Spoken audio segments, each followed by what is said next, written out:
ఇక రేవంత్ సర్కార్పై హరీష్ రావు మండిపడ్డారు. రైతాంగాన్ని ప్రభుత్వం విస్మరించిందని అన్నారు. ఇది కాలం తెచ్చిన కరువు కాదని, రేవంత్ తీసుకొచ్చిన కరువు అని హరీష్ రావు మండిపడ్డారు. ఏపీ నీరు తీసుకెళ్తున్నా కూడా సర్కార్ పట్టించుకోవడం లేదని ఆయన ఈ సందర్భంగా ధ్వజమెత్తారు. అంటే రేవంత్ రెడ్డి గారు పాలన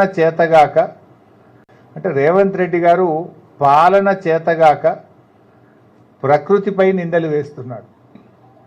ప్రతిపక్షాల మీద నిందలు వేసి తప్పించుకోవాలనుకుంటున్నాడు.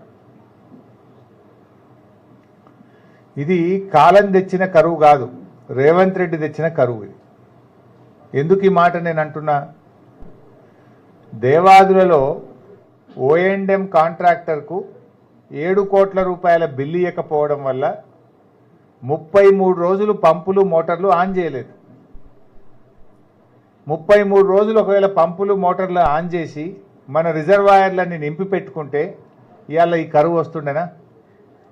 రేవంత్ రెడ్డి తన చేతగాంతనాన్ని, తన తప్పిదాన్ని తప్పించుకోవడానికి హరీష్ రావు గారి మీదనో కేటీఆర్ గారి మీద నిందలేసుడో, ఎండల మీద, కాలం ప్రకృతి మీద నిందలు వేసో నెపాలు పెట్టి తప్పించుకోవాలని చూస్తున్నాడు.